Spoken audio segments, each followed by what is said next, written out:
सोचिए एक खाली जगह जहाँ सिर्फ कुछ नहीं है, फिर एक धमाका होता है। Big bang. हमारा यूनिवर्स इसी एक्सप्लोजन से शुरू होता है, लेकिन एक सवाल है, ये सब कुछ आया कहाँ से? क्या ये यूनिवर्स बिना किसी वजह से बस यूं ही एग्जिस्ट कर सकता है? कलाम कॉस्मोलॉजिकल आर्गुमेंट ये कहता है कि यूनिवर्स का कोई ना कोई शुरुआत है, और अगर शुरुआत है तो किसी ने उसे शुरू भी किया होगा। जो चीज शुरू होती है उसका एक कॉज होता है। सोचिए आप रास्ते से गुजर रहे हैं और एक कार बिना किसी ड्राइवर के अपने आप स्टार्ट हो जाए और चलने लगे। आप ये नहीं मानेंगे कि कार अपने आप ही चल पड़ी।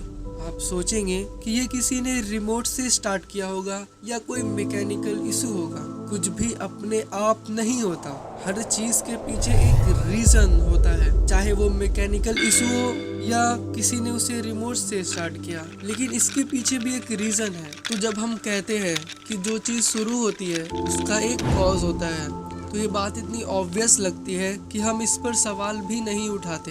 क्या आपने कभी सोचा है कि कुछ बस यूं ही बिना किसी वजह से एग्जिस्ट कर सकता है? एक घोड़ा या एक पूरा गांव या कुछ भी, वो बस यूं ही हवा में नहीं टपक सकता। तो क्या यूनिवर्स, जो कि सबसे बड़ी चीज है, बस यूं ही बिना किसी कॉज के आ गई? यूनिवर्स का एक शुरुआत था। अब ये बात भी सोचिए, क्या यूनिवर्स हमेशा से था या फिर कभी ना कभी ये शुरू हुआ था?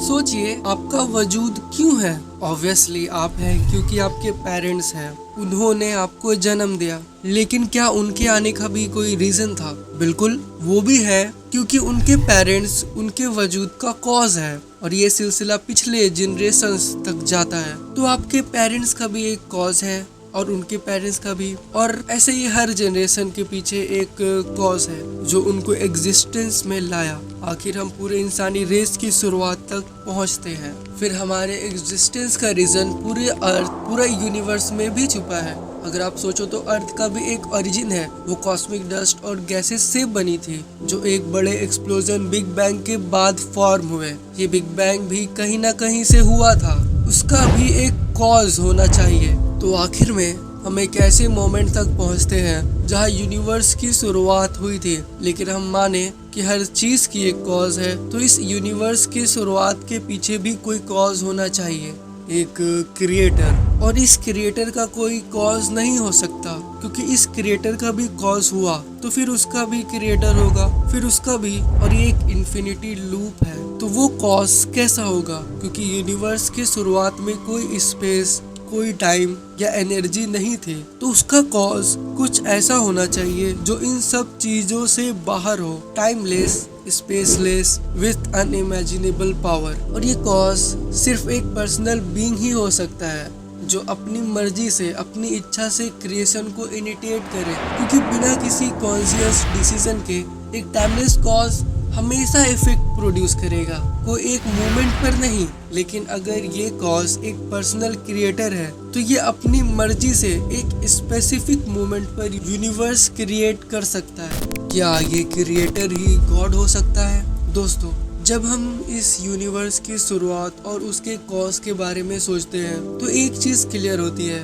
हम एक ऐसे कॉज की बात कर रहे हैं जो हमारे समझ से परे है। ये कोई रैंडम प्रोसेस नहीं, कोई एक्सीडेंट नहीं, ये एक इंटेंशनल एक्ट है जो किसी ऐसे एंटिटी ने किया जो बियॉन्ड टाइम और स्पेस है। जब आप रात के अंधेरे में आसमान में चमकते हुए सितारे देखते हैं या समुंदर की लहरों को सुनते हैं, क्या कभी सोचा है कि ये सब किसने बनाया? क्या ये सब बस अपने आप आया? शायद इस सब के पीछे कोई हायर इंटेलिजेंस, कोई क्रिएटर है जो इस यूनिवर्स को अपनी मर्जी और पावर से एग्जिस्टेंस में ले आया। और अगर हम लॉजिकली सोचें तो ये क्रिएटर कोई फिजिकल फोर्स या मैटर नहीं हो सकता, क्योंकि वो तो यूनिवर्स का ही एक पार्ट है। इसका मतलब ये क्रिएटर टाइमलेस, स्पेसलेस और इममटेरियल होना चाहिए। ये कुछ ऐसा है जो हमारे सोच से परे है, जो समय के शुरुआत से पहले एग्जिस्ट करता है और वही सब कुछ कंट्रोल करता है। ये वो क्रिएटर है जो चाहता तो कुछ भी नहीं होता, बस अंधेरा और खामोशी होती, लेकिन उसने अपनी मर्जी से, अपनी इच्छा से इस यूनिवर्स को एग्जिस्टेंस में ले आया। ये कॉन्सेप्ट है एक पर्सनल क्रिएटर का, जो अपनी इच्छा से एक स्पेसिफिक मोमेंट पर एक स्पेसिफिक यूनिवर्स को पैदा करता है। क्या ये क्रिएटर ही गॉड है? तो क्या हम इस कंक्लूजन पर पहुंच सकते हैं कि ये क्रिएटर ही वो एंटिटी है जिसे हम गॉड कहते हैं? ये वो सेम बीइंग है जिसे इंसान हमेशा से वर्शिप करता आया है, जो रिलीजन्स में अलग अलग नामों से पहचाना जाता है। हर कल्चर, हर सिविलाइजेशन में हम देखते हैं कि इंसान ने हमेशा से एक डिवाइन फोर्स को अपने एग्जिस्टेंस का रीजन समझा है। ये कलाम आर्गुमेंट कहता है कि वो डिवाइन फोर्स सिर्फ एक इमेजिनेशन नहीं है, उसका एक लॉजिकल और फिलोसॉफिकल बेसिस है। एक क्रिएटर का होना एक रैशनल एक्सप्लेनेशन है जो यूनिवर्स की शुरुआत को जस्टिफाई करता है। ये हमारे सवालों का जवाब है, ये समझाने के लिए कि हमारी एग्जिस्टेंस इतनी सिंपल नहीं है जितनी हम सोचते हैं। हमारे पास एक पर्पस है और वो पर्पस उस क्रिएटर के प्लान का हिस्सा है।